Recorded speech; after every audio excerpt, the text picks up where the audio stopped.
പൊട്ടക്കളിയാ എല്ലാരും സിംബ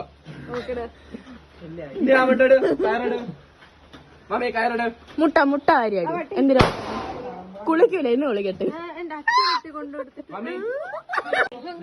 മഞ്ഞപ്പൊടി മുളക് പൊടി